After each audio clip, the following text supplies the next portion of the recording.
Извините, я не говорю по-русски. So as I said, very quick introduction, just for myself. So I'm Янник Tранчir. I've been working in IT field for almost 15 years now, mainly in France for very large IT companies like Capgemini, Altran, Alten, which are a company from 20,000 to more than 100,000 people in the world. And more than 10 years ago, I started working with Russian IT companies as outsourcing company, and especially one in Akademparka. So I have a long history with Russia and IT companies in Russia. And over the years, I specialized in innovation management and startup consulting. I created my own company for consulting with French and Russian startups. And so I know quite well the two models, the European models and the Russian model. And today I will give you first an introduction of what is innovation management for a European company and for European Union. At some point I will also try to compare the European and the Russian model, even if the Russian one is of course much younger.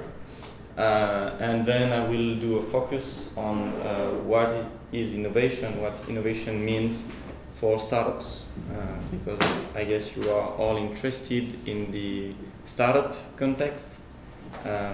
You may be already startups or you are thinking of creating your startup. So I will focus especially on startup on the second part of the presentation. It will be much more interactive. The first part is mainly presentation, but feel free to ask if you have any question for translation or for more information, more detail about what I'm about to present to you. Все понятно.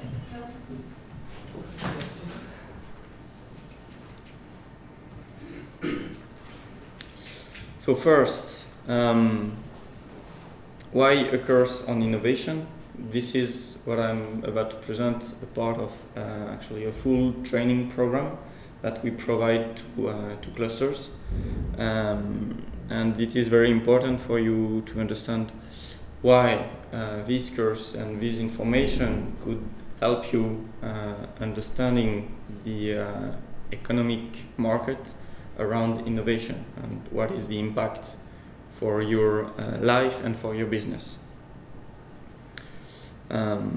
Innovation will help you win and manage international projects at an international level.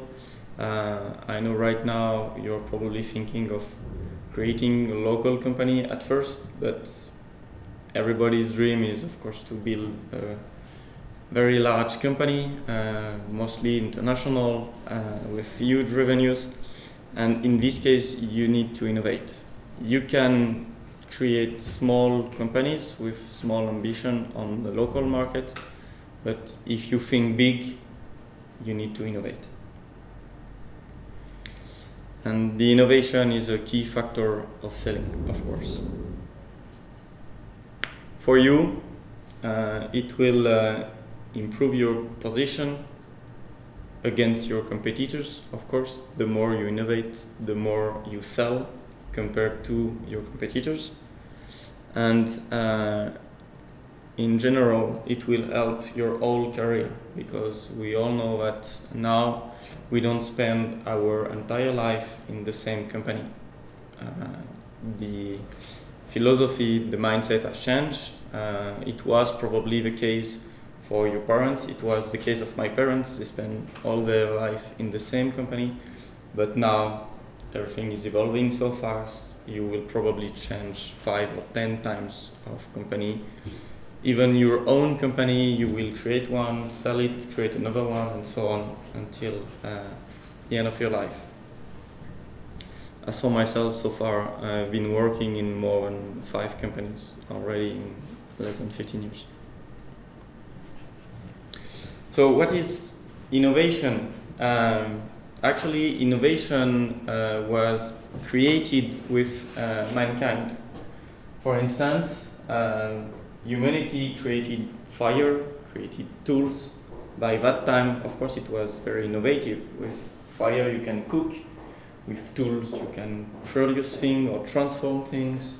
And later, we created the alphabet, which was the basis for all knowledge that we know now. Actually, with alphabet, you can pass the knowledge, and then you can work on more contemporary specialties like mathematics, physics, chemistry, technology, and all kind of science that you've been studying at school.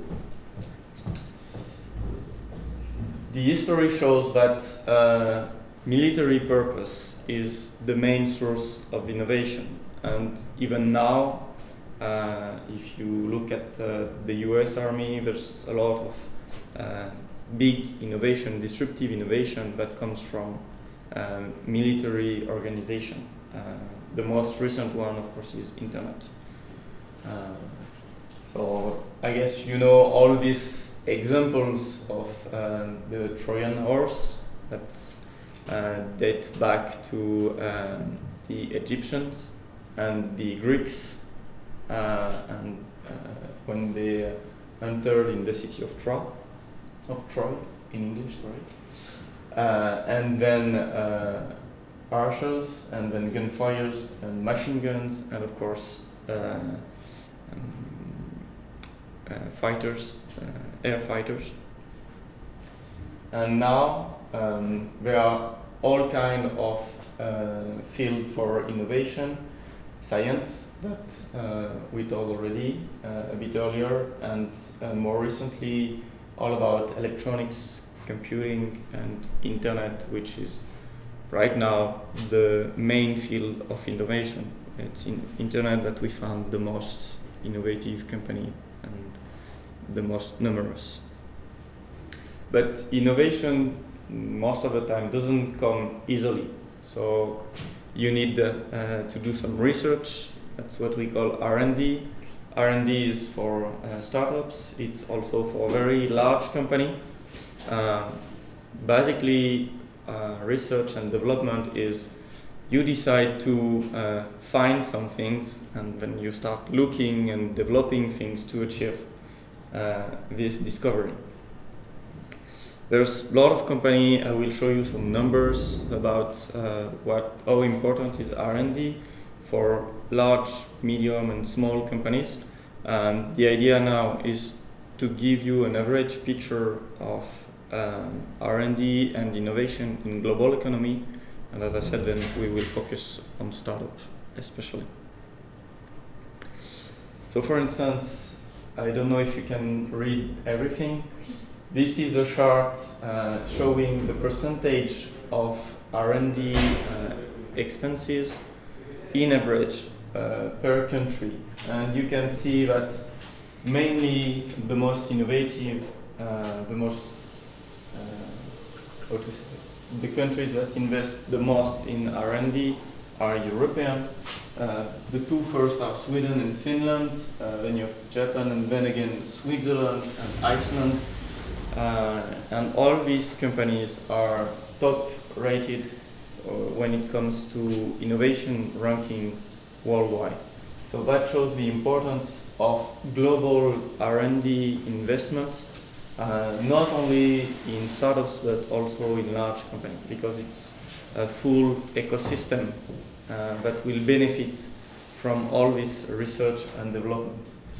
And for instance, United States is only 7th, but they can increase their innovation level with different kind of investments, and I will show you later how the Silicon Valley plays a great part in this innovation level compared to R&D expenses.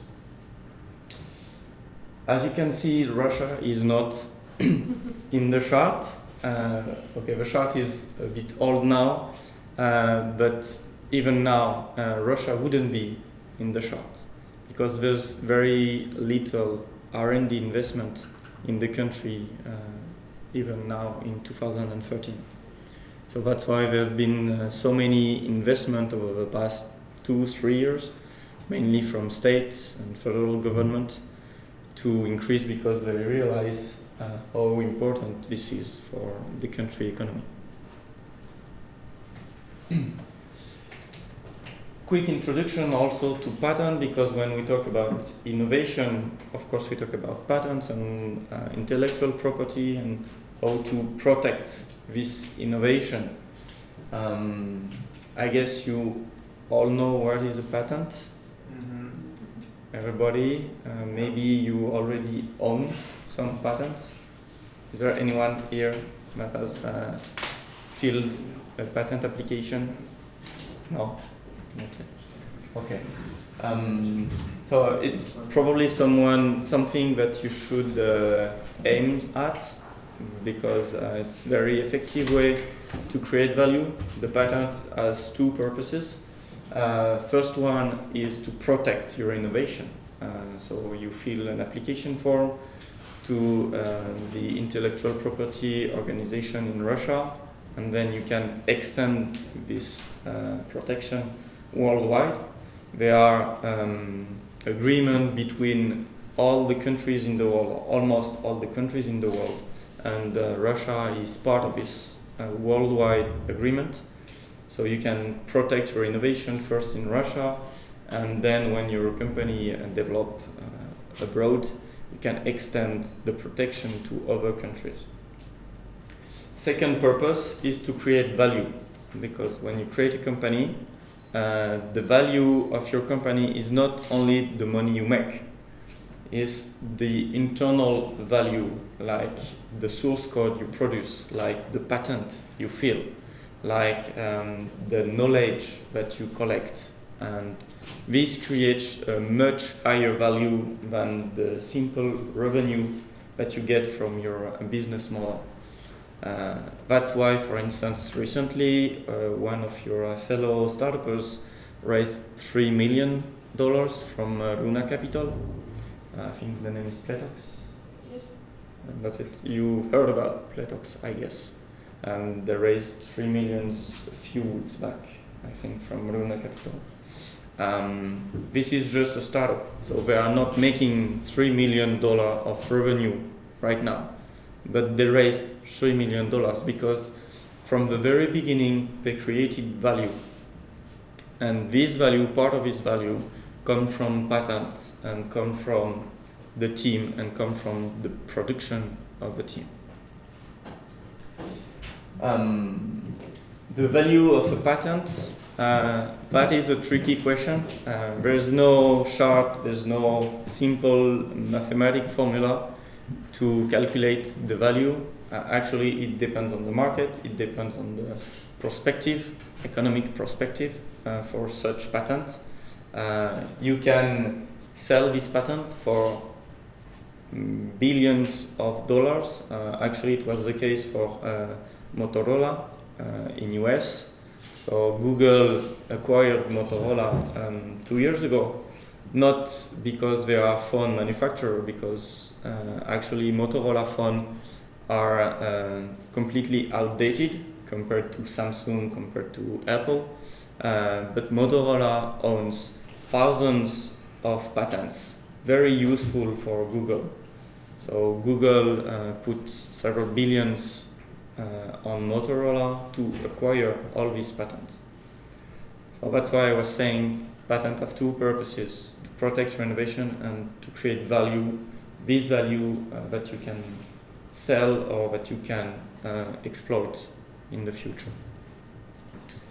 Duration of a patent is very important, especially in IT when things are moving very fast and when it's so easy to copy a product. Of course, you all know the Russian example of Contacti copying Facebook, or Ozon copying Amazon, or Yandex copying Google, and so on, and creating very effective and very profitable companies on the Russian local market. So that's why it's important to protect your product, protect your innovation as soon as possible, and extend this protection. Of course, you can't protect your innovation forever and in every country, but from the very beginning you need to think of the market you are targeting, and you need to protect your innovation and anticipate the protection in those countries. And there is one sector where duration is very important. For internet, basically is just creating value. The protection is quite difficult to enforce because it's very easy to copy and say, oh, but it's not exactly the same thing, especially for internet companies. So the patent is here more for creating value than for protecting IP in the internet domain. But today we won't talk only about internet. And when it comes to drugs, to pills, to medicine, in this case, large companies, they invest billions of dollars every year to create a new formula, a new molecular.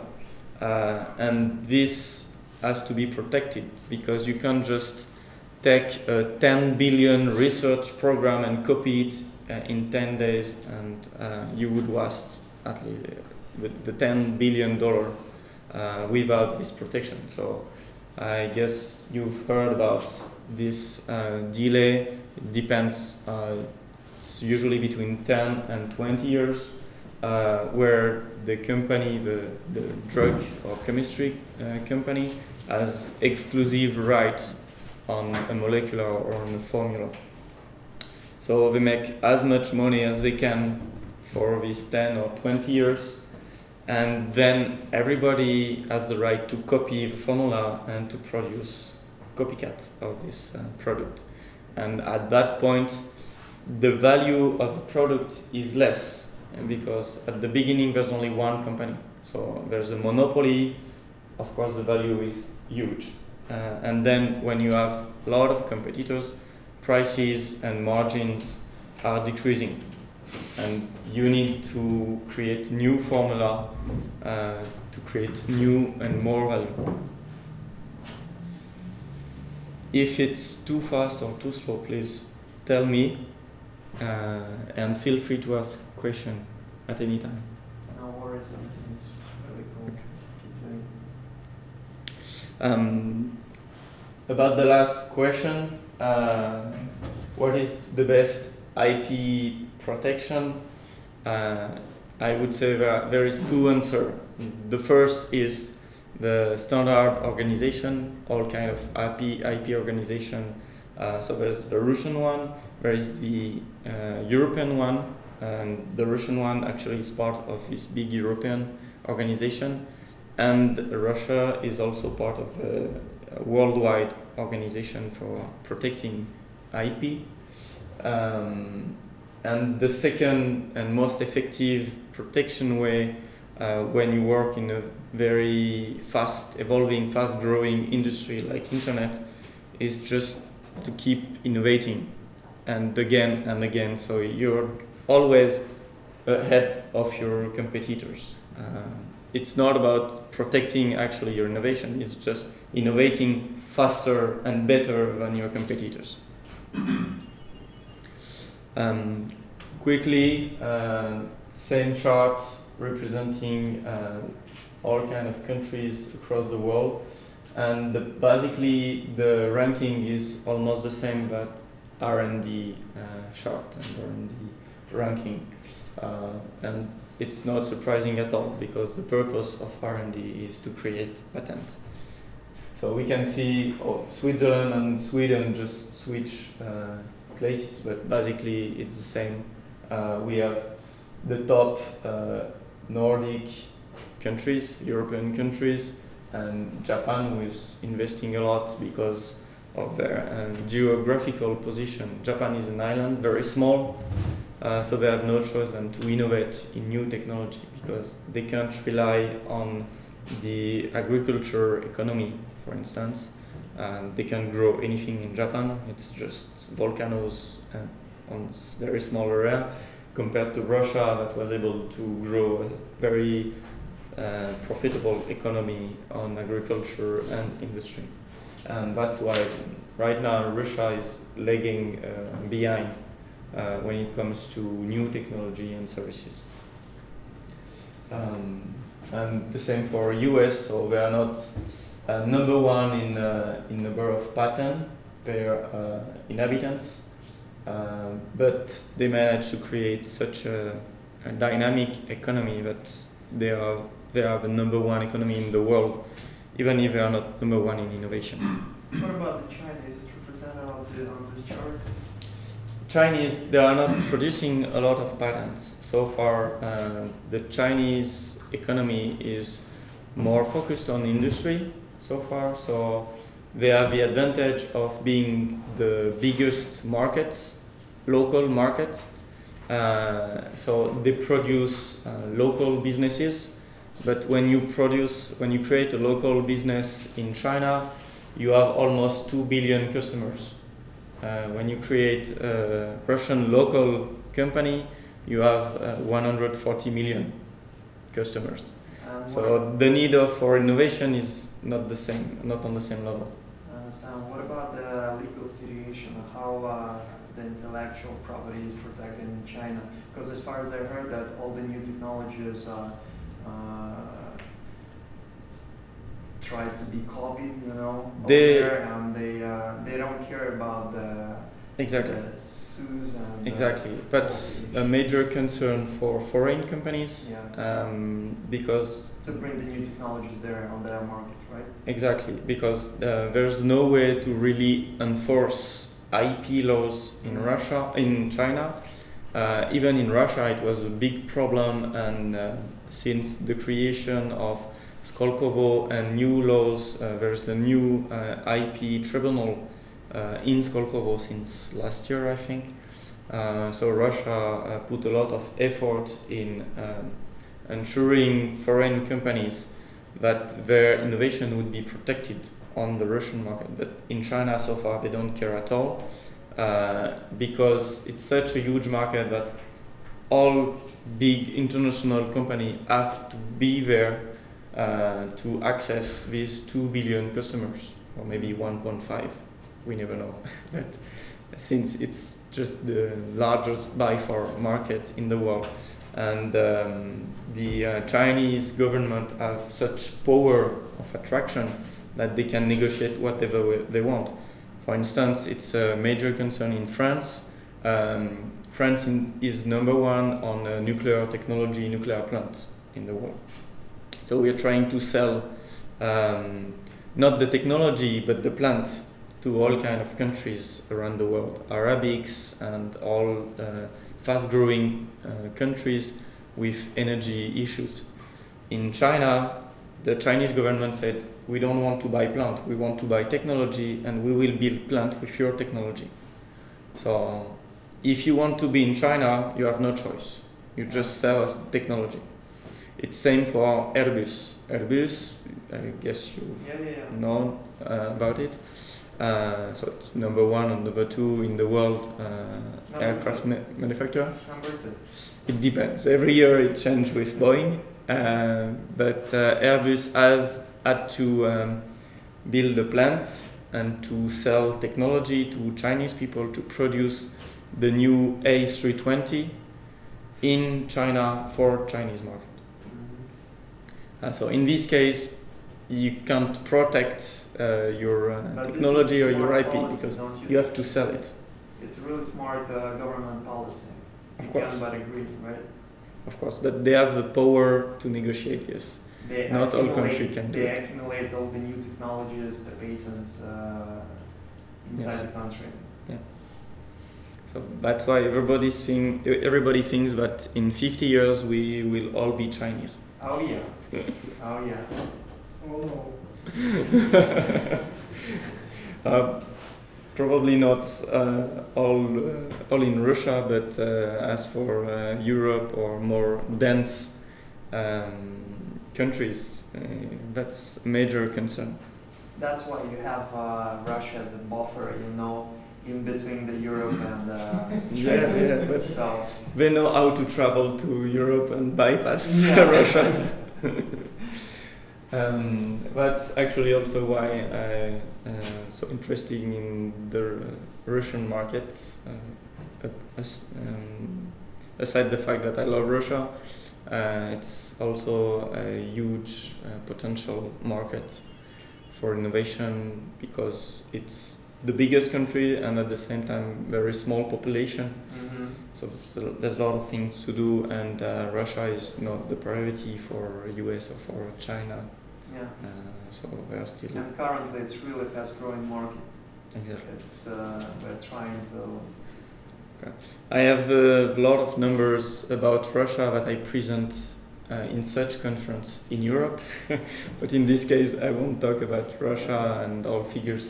It's better if I present you figures that probably you don't know about European Union innovation funding. So compared to Russia, actually even now when Russia is investing a lot, these numbers are way bigger. For instance, just in France, which is a very small country, we invest much more on innovation than all Russia.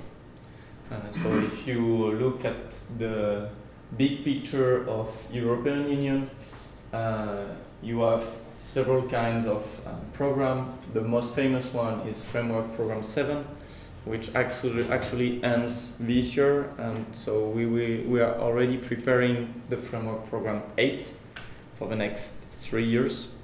And actually Russia is supposed to be part of this framework program. So far it was only European Union, and now Russia is negotiating with European Union, like Israel for instance, to enter this program so that Russian companies could benefit from this innovation funding.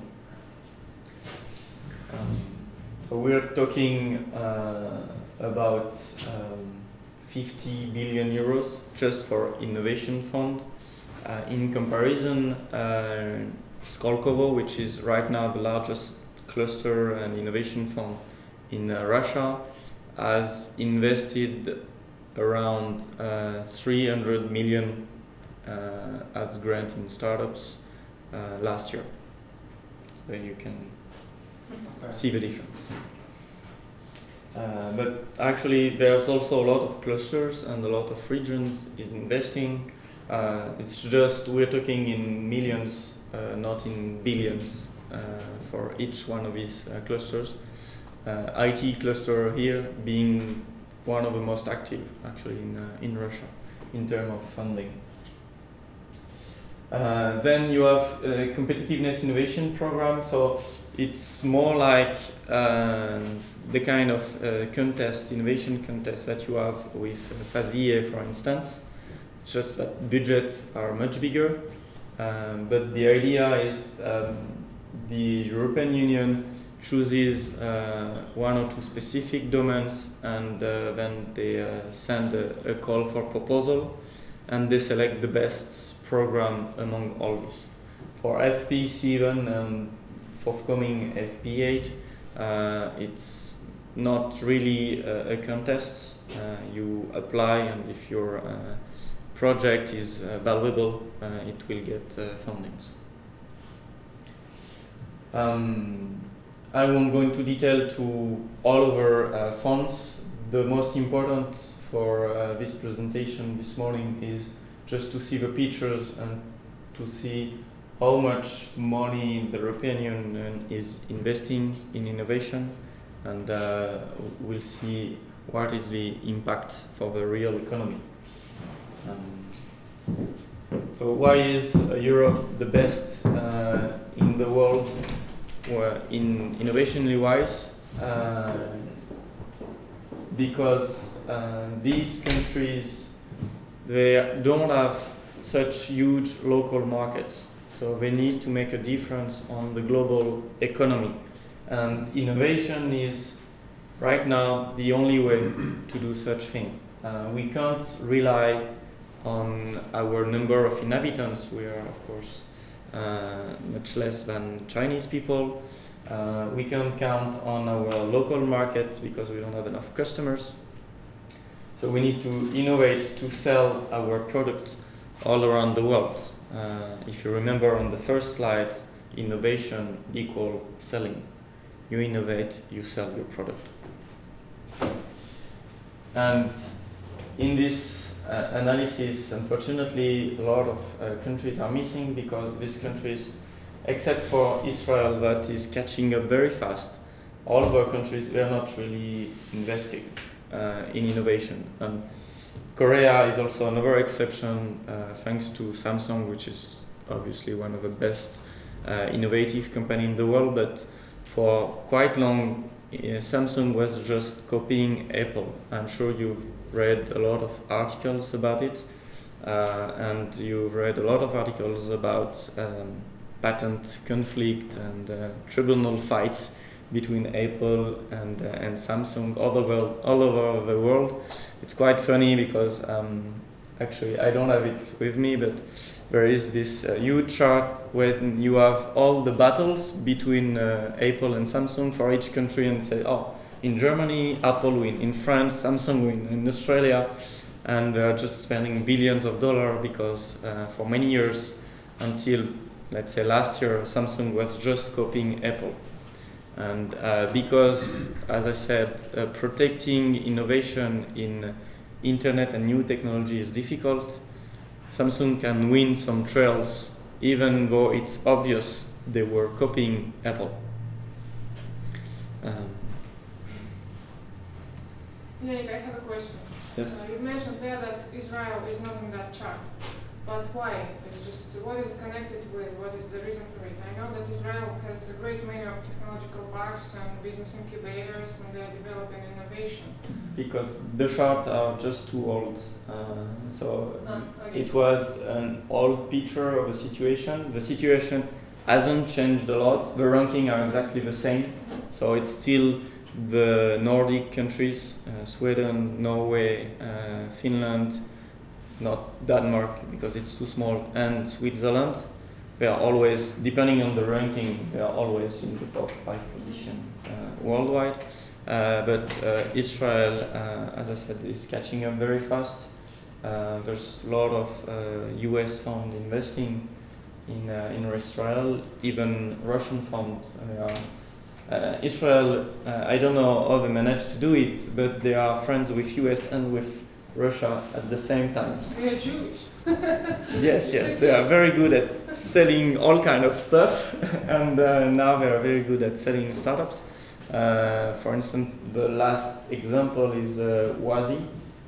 Have you heard about this? It's a GPS navigation mobile application, and actually, I don't want to say the wrong number, but I think Google acquired Wazi last month for $900 million.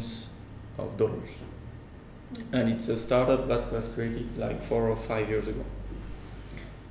So they're catching very fast. They gather investment from all around the world, thanks to, of course, the Jewish community spread, the diaspora all around the world. And they have a power of attraction that could be compared to Silicon Valley. Of course, it's smaller. Tel Aviv is very small, but very high density new technology company and new technology talents. Okay, thank you. And Russia, of course, is trying to catch up, looking at different model. I mentioned Skolkovo already. It's supposed to be the Russian Silicon Valley in Tiger. There's a different name. It will never be a Silicon Valley because there's only one Silicon Valley. In France, we tried to create our own Silicon Valley. It's called Sophia Antipolis. I don't know if you've heard about it. Because I know that the cluster with Alexei Merasherin and maybe Alexei Lovinsky also, they went to Sophia Antipolis last December to sign a memorandum of understanding. So this is what is the closest to Silicon Valley, but it has no comparison with. We don't have Google, we don't have Apple, we don't have Microsoft in Sophia Antipolis. Actually, we have, but it's just subsidiaries, but we don't have French equivalent. And Skolkovo, it won't be the same because first, you don't have the sea, the sun, and all these huge players, and the Russian economy is totally different. So you can't rely on the Silicon Valley model to attract talents and to attract companies in the neighborhood of Moscow.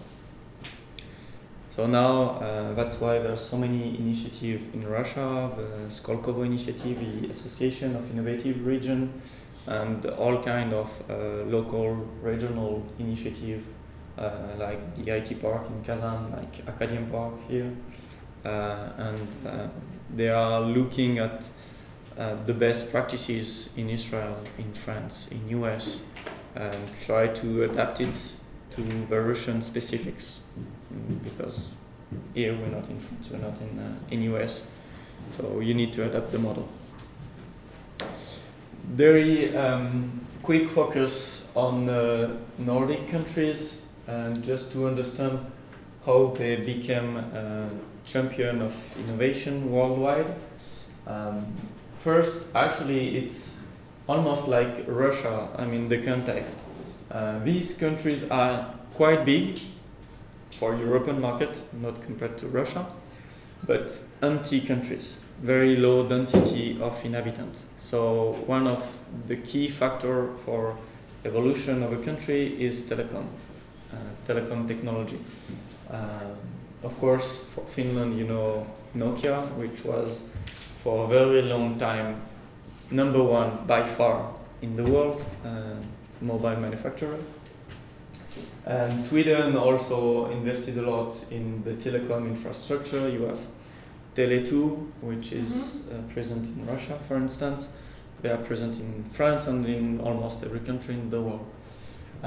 So they decided to focus on some specific industries and take a lead, worldwide lead on these industries. And with this dominant position, they are able to create huge value and huge margin to sustain a very profitable economy. Compared to all other Western and Eastern European countries, Sweden, Finland, and even more Norway, but that's because they are out of the Eurozone, they were able to go through the crisis with almost no problem. Whereas in France, we are still deeply in the crisis, and Spain and Italy and almost all of our European countries are also very badly in the crisis. So we created national champions mostly on telecom industry that spread very quickly worldwide. They invested a lot in wireless and internet because, as I said, of the very low density of inhabitants. You don't invest a lot in landline telecom infrastructure. You invest directly in mobile. It's the same for Russia. The mobile penetration rate is very high for Russia, even if the economy is not so innovative and so advanced. But Russia has decided just to jump 1 or 2 technology steps to catch up with the rest of the world, and that's why now almost everybody has a smartphone, and the smartphone penetration rate in Russia is almost as high as in Western Europe and US.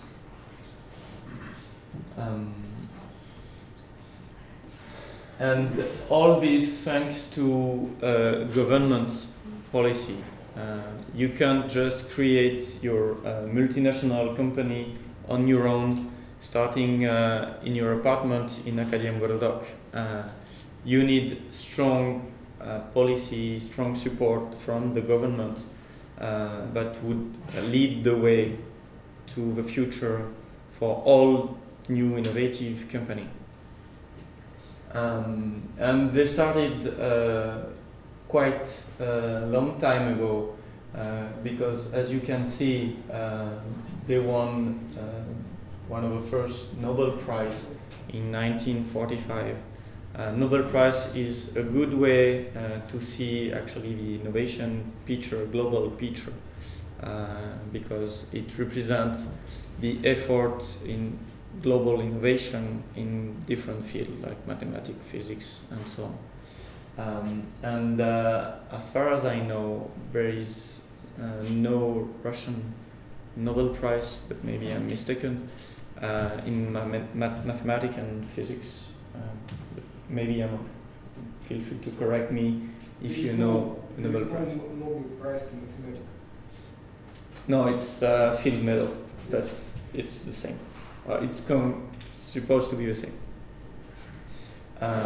But anyway, that's a good example of actually how it's not only about innovation, but it's how you show your innovation to the world. Because if you just invent something very disruptive in your office and you don't show the world, you will never get the Nobel Prize. You all know about Linus Torvalds, of course, who invented Linux. There is this professor who invented neural networks very long time ago now, many decades ago. They succeeded in changing an economy mainly based into agriculture and forest processing to an innovation leader in the world based on all this technical and mathematical innovation. And one example regarding Sweden, because we mainly know Finland as a very innovative country, not a lot about Sweden, but they are innovating a lot too. And one of the best examples is Skype, because it's a very famous company that actually was created in Sweden in 2003.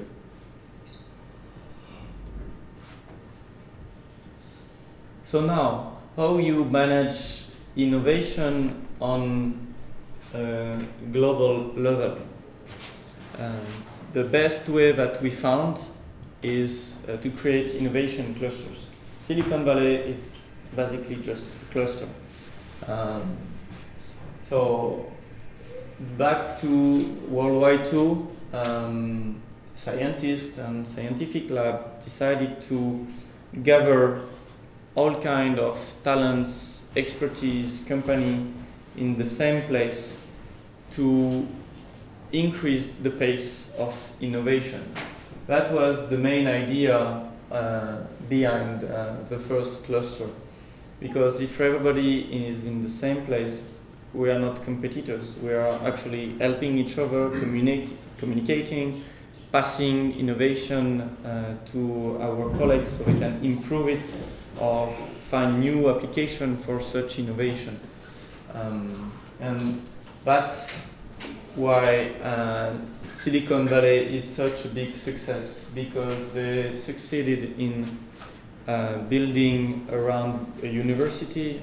I will show a precise picture on it.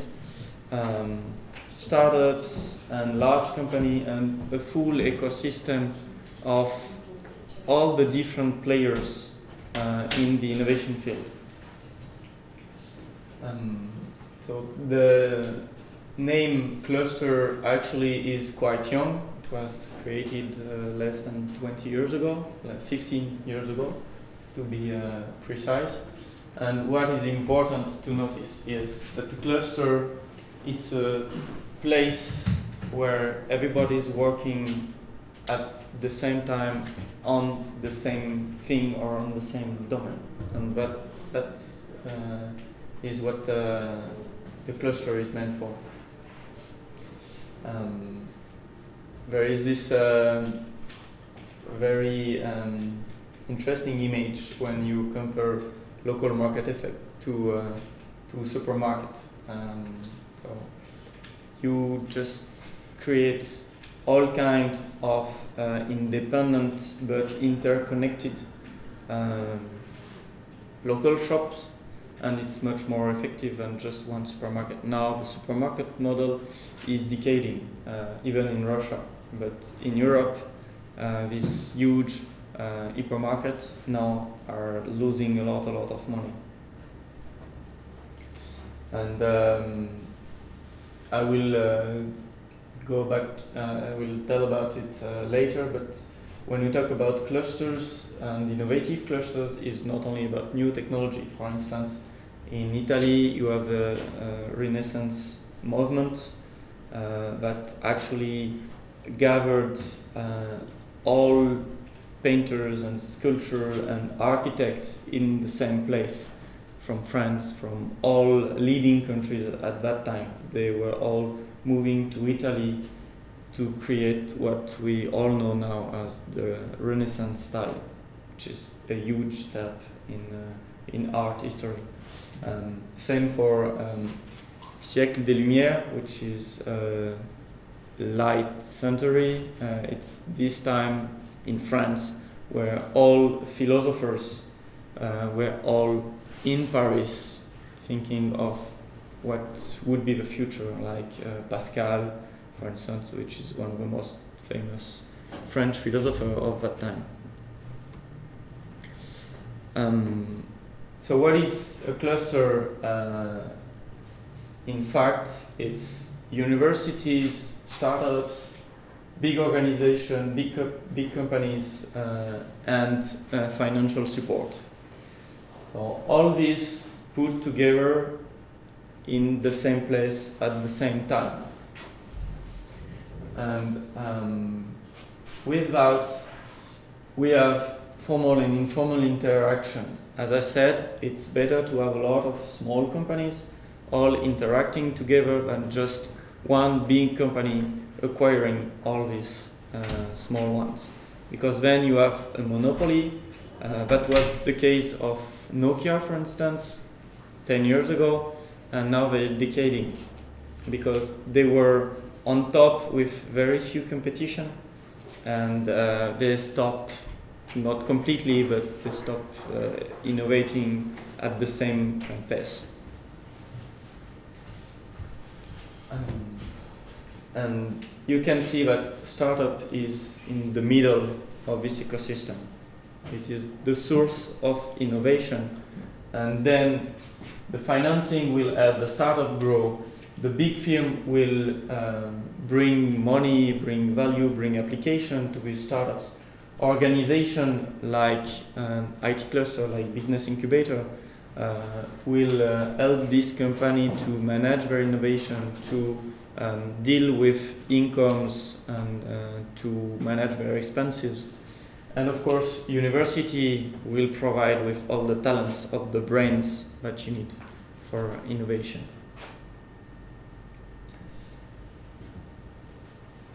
Again, a large picture of clusters all around the world, and we can see that it's quite different than the chart regarding R&D and regarding patent. And we can see how Japan and United States succeeded in becoming the first and second economy in the world in beginning 2000. Of course, now Chinese have taken the second place, but for long, Japan and the United States were fighting for first place. It's because they succeeded in creating very effective clusters. And no matter if in Japan there's not a lot of patents or a lot of R&D, they are third for innovation, they are first for clusters. And the United States, which was 7 for patent, they are third when it comes to clusters. And that makes United States the most effective digital economy in the world. And you can see just a quick focus on France, we are lagging behind by far.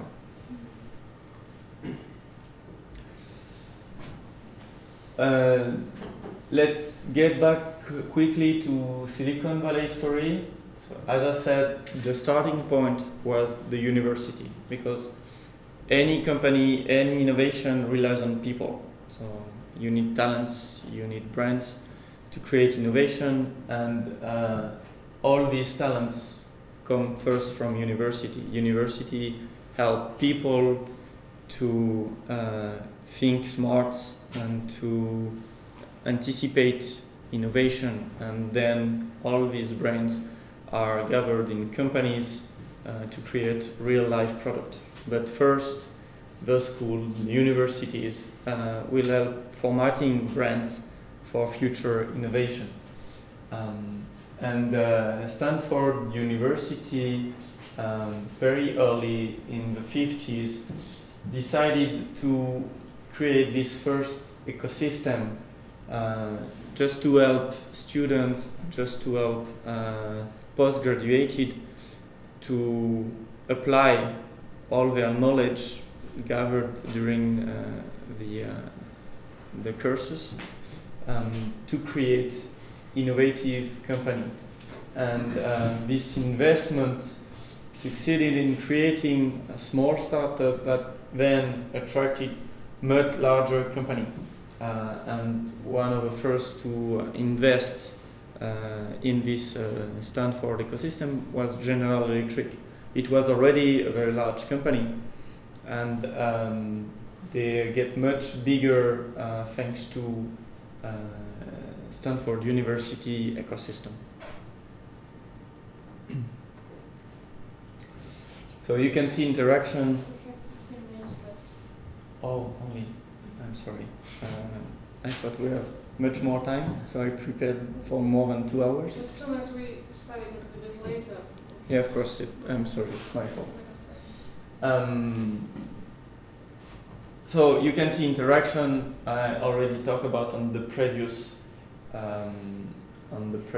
slide, but applied to Stanford. So from the beginning, university, Stanford University and Stanford Industrial Park were actually the two starting points, and then it succeeded in attracting this huge public organization, the big company like GE, and now you all know about Google, about Apple, about Microsoft, which are all big players in the Silicon Valley.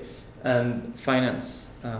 When you look at the numbers for investors, VCs in US, it's just a totally different scale. In France, when you are a startup, you're happy when you raise $500,000.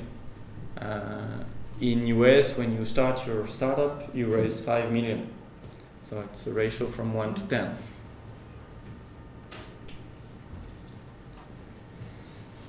Quickly, some example of very successful companies created by Silicon Valley. Unfortunately, some of them are not so successful anymore, like Silicon Graphics or like Netscape, but for the most recent one, they are still very active. The thing is, in 15 minutes, I don't know how to wrap it up. Yeah, let's talk about probably. Yes, very quickly, I will just skip this part and go directly to type of innovation, which is actually the presentation was made to go from introduction of innovation history, innovation management history, to concrete application on actually how to innovate and why to innovate in Russia. So different source of innovation, for instance, discovery. I can talk about penicillin because it's a French invention and it's just hazardous discovery. I guess you heard about Pasteur, and actually he went on vacation and forgot some of his lab components in the lab, and when he get back from vacation, he discovered what is now known as penicillin. So it's pure hazard. Sometimes it happens. Hopefully, you've all heard about Newton and the apple. that was the beginning of gravity. And of course, there are also a lot of invention coming from very hard work. Unfortunately, you don't just discover innovation every day when you wake up and say, oh, look at the window, oh, this is an innovation, that's nice. No, most of the time you need to work for it. And especially in new technology, you can see gravity, penicillin, relativity, it's mostly nature. But when we are talking about computers, smartphone and so on, this is not nature anymore. So we need very hard work and hard thinking to come up with such innovation.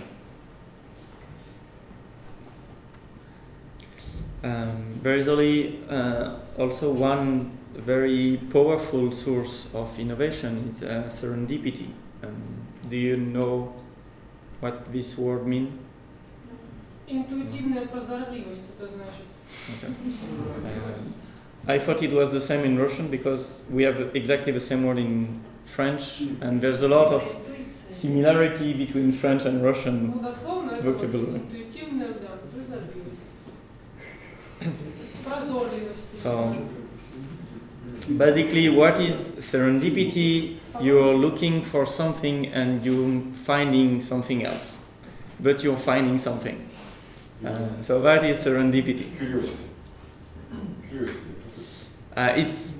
Curiosity is part of serendipity, but it's half research and half chance, something like that. It's you are curious, you're open-minded, so you look for something. You're looking for a solution. For instance, you wake up in the morning and you say, "Oh, it would be great if I had a system that I don't know, automatically it exists, but automatically detect that I'm waking up and start the coffee machine," for instance.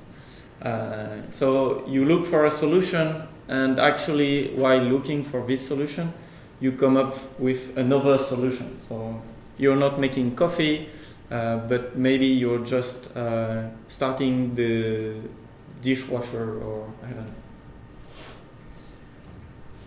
know. So the world was created long time ago, and it's very actual. And actually, how does it materialize in the startup life? It's what we call most of the time pivoting. You know what is pivoting? It's you start your company with an idea, and while you are developing this idea, you realize that actually this is not what the customer needs. They need something slightly different.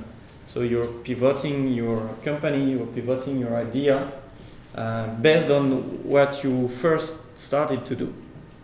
But actually you're creating something else, which is in some way related to the first idea.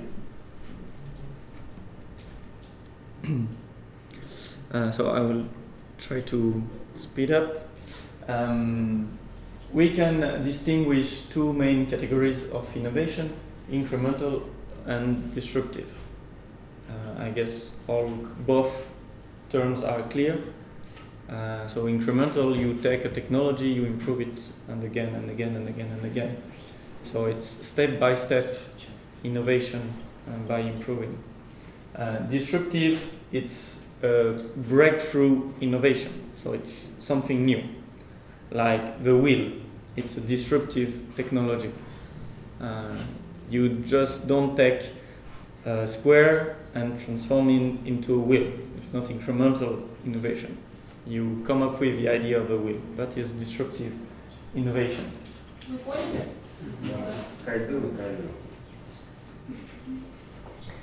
So of course, incremental innovation is the easiest one, is the more common one, because you take something that exists already and you improve it. And when I was talking about all kind of copycat is a sort of incremental innovation. Chinese innovation. Chinese innovation, for instance. I would say Russian innovation because, for instance, most of Russian copycat, they are not better than the original. Whereas, for what I know about Russian copycat, they are always improved over the original model. So that's one way, and the main way right now in Russia of innovation. We don't need to go any more in detail, and I will pass the presentation through the conference. Disruptive is, of course, much more difficult to achieve because either you have a chance to discover it, but most of the time you just need to start over from scratch, trying to imagine a new way of doing something, or how to create a new material or a new technology. This is a huge challenge, and when you're trying to invent disruptive technology, this is where the intellectual property protection is much more important, because you need to create a barrier between you and the competition. So either you are just much smarter than your competition, so you create something that no one else can create, or you know that it will be just a matter of time before the competition copy and even improve your own technology, and you need to protect it. These are some examples. I took the wheel because it's the probably first very disruptive invention, mechanical invention, but there are so many others like water-powered engine, steam-powered engine, electricity, automotive, and computer. And all these disruptive technology, as you can see, have created their own market. That's why it's so powerful to create disruptive technology. Not all companies can be disruptive, of course, but on the contrary to incremental innovation, you are just taking a technology and improve it to adapt better to a market. With the disruptive technology, you create your own market, and you will actually create your own ecosystem.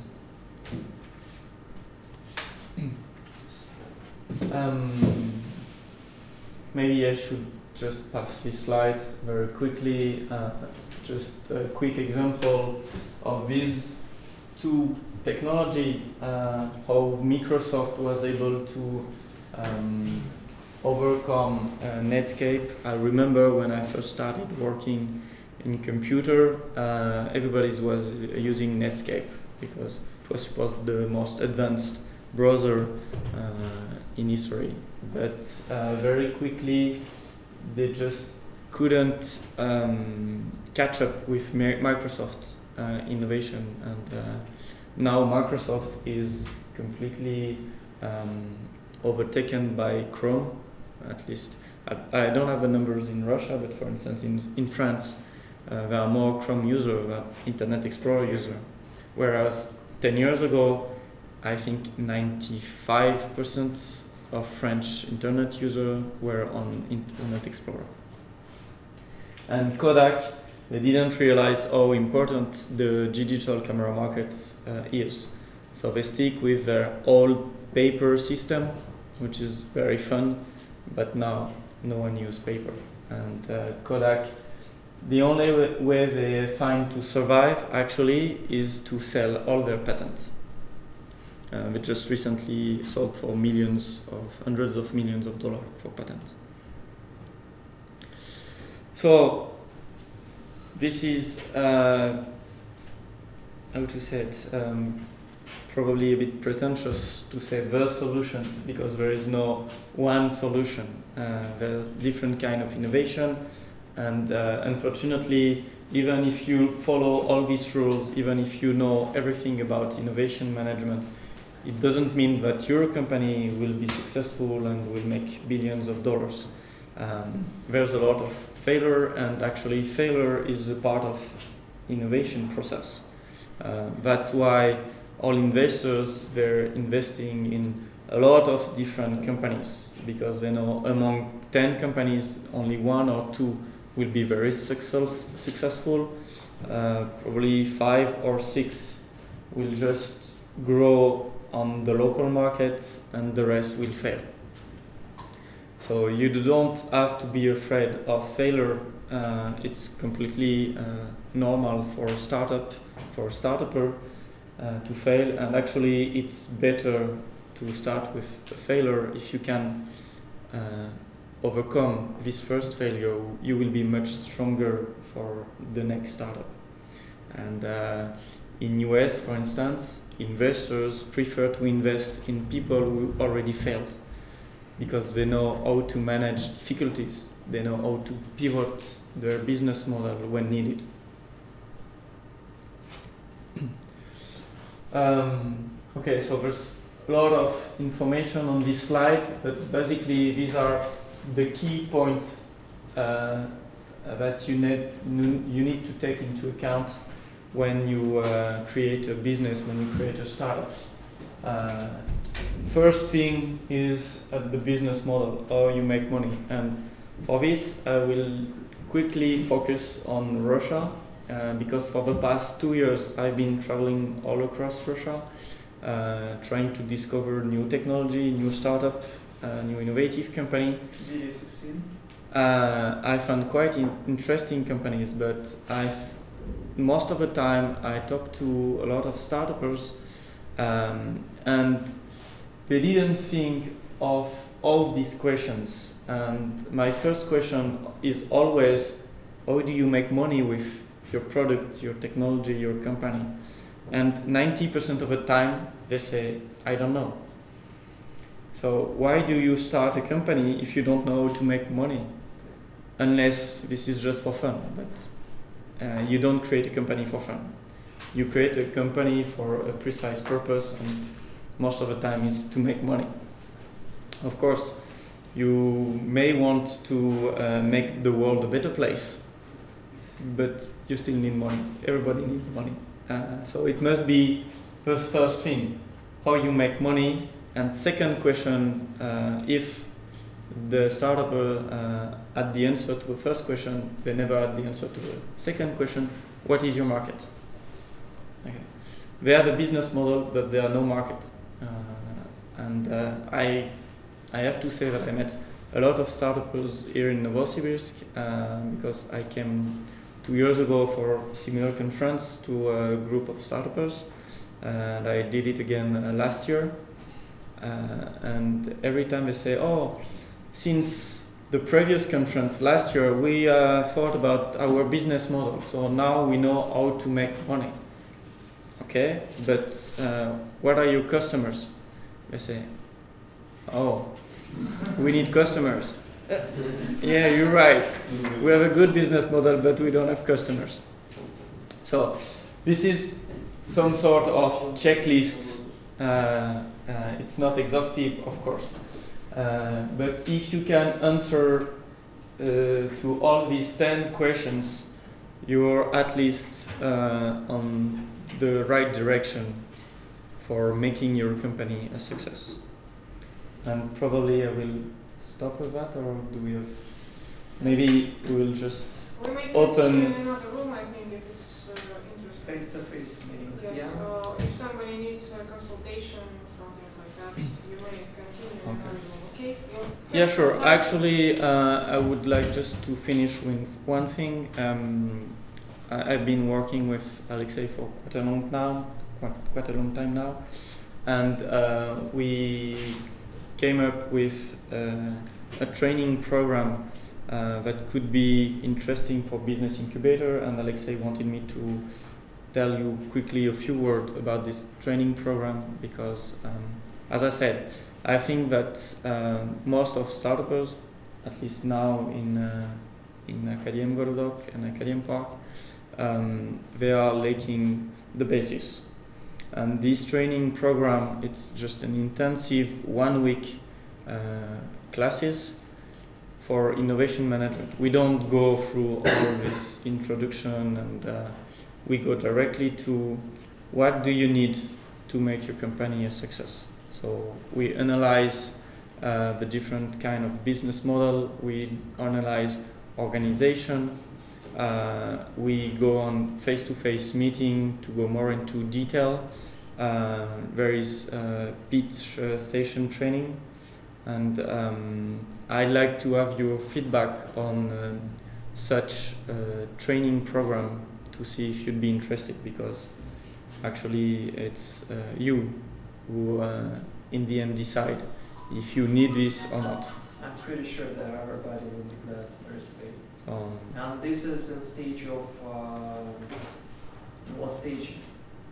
It's online program. the idea is actually to start from the very beginning when you enter the business incubator with this 1 week. Let me show you Are you quickly. speaking one? So this is the idea. In just 1 week, we make quick introduction on what is innovation, and basically you see most important information, and then we go to through the process of how you get from the idea to the market and the success. So how to manage your innovation, especially. All you need, because if you have your business model, it means that you need a business plan, an executive summary. Executive summary is a very useful tool to structure your thinking, to structure your organization, because it forces you to make a formal presentation. And all these tools are very useful for raising money, because most of the time, not all, but most of the time, you need to raise money very fast to develop very fast your innovation, and as I said, take a lead on your market and then keep this lead all the way till the end of the company, if there is an end, because you want to sell your company to a big player, or in case of very huge American success like Google and so on, they just decided to become #1 in the world. So this is actually a different kind of strategy that we discuss also, because it's good to know from the very beginning what you want to know, what you want to do, with your company. Of course, you can change, and it's good to change in the way, because no matter how good is your plan, it never occurs as it is planned. And and of course, there will be a huge part on the funding. So who is financing innovation now in Russia? You all know about Fazier. I guess if you created already your startup, you applied for the START program, which is the easiest way to start your company with small money. You all know about Fazier and the START program? No. Fazier is the fund for assistance of small innovative enterprise. It is mainly called as the Bortnik Fund.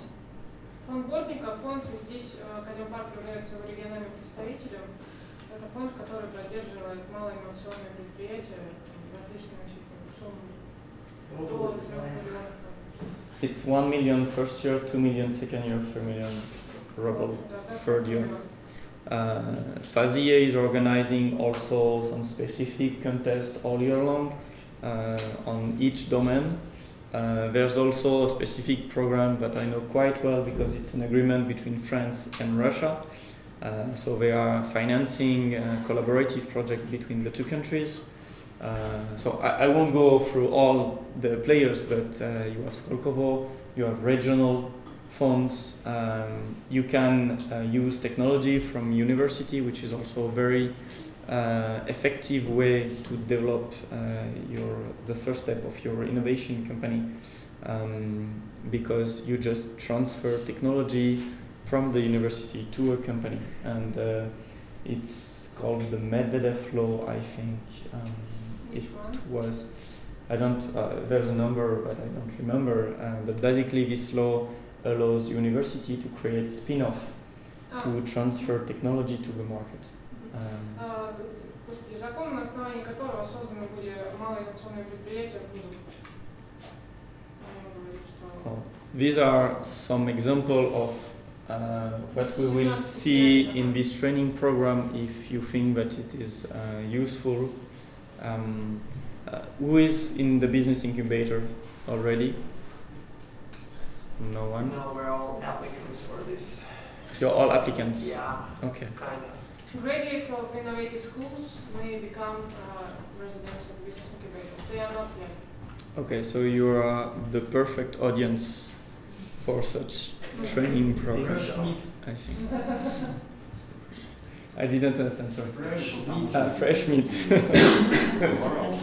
And basically, there is two formats. So there is this first 1 week when you enter the business incubator. We have lessons in the morning and practical study in the afternoon.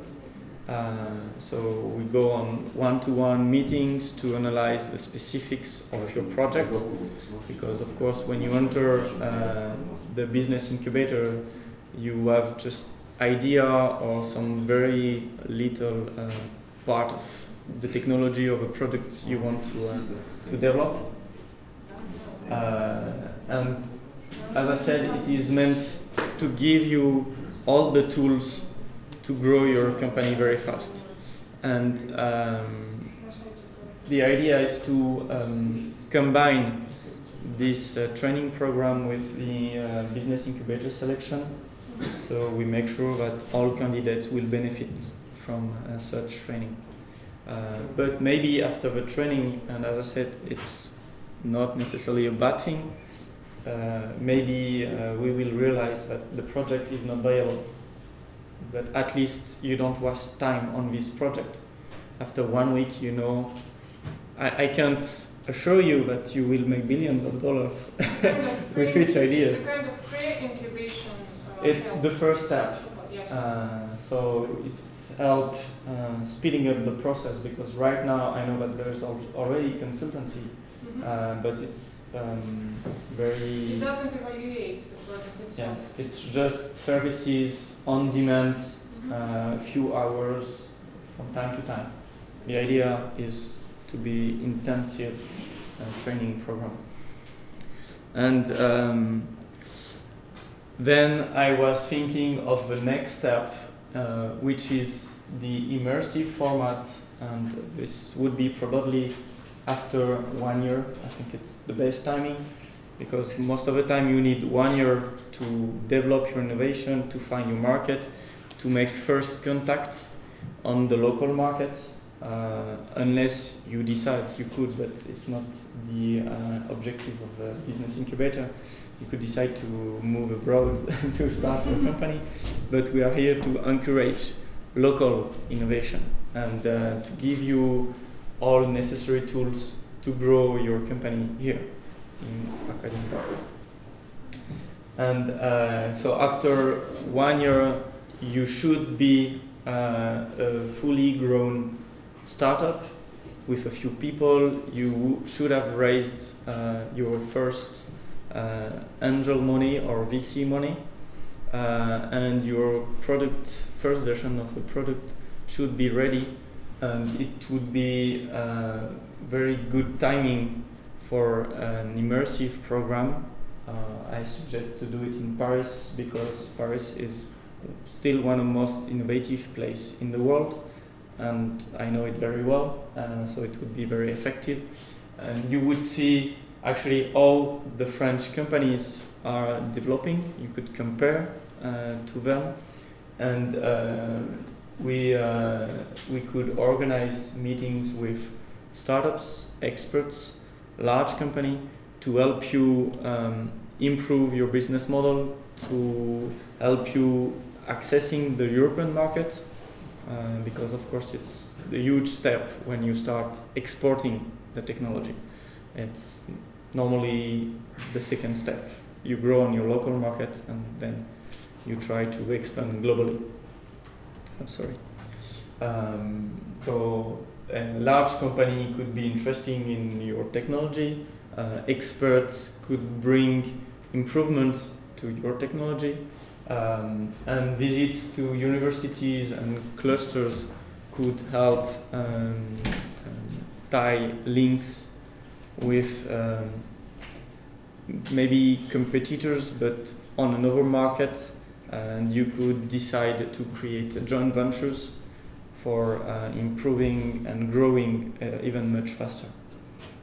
There are all kinds of, as I said, possibilities to grow your business. You can raise money. Sometimes your business is full bootstrap. I don't know if you understand this.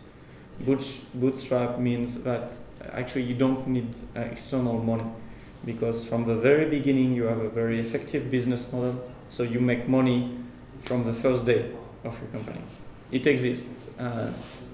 But the difficulty with such business is that it's very difficult to to keep the lead on the competition. If you are able to make money on the first day, it means that the competition will be able to do so. So there's different kind, and that's why also it's important to compare with foreign companies and foreign ecosystem. So that's the idea. That's actually my suggestion for the Association of Innovative Region, and especially my suggestion for Akademparka. Thank you. And I think we will work on it.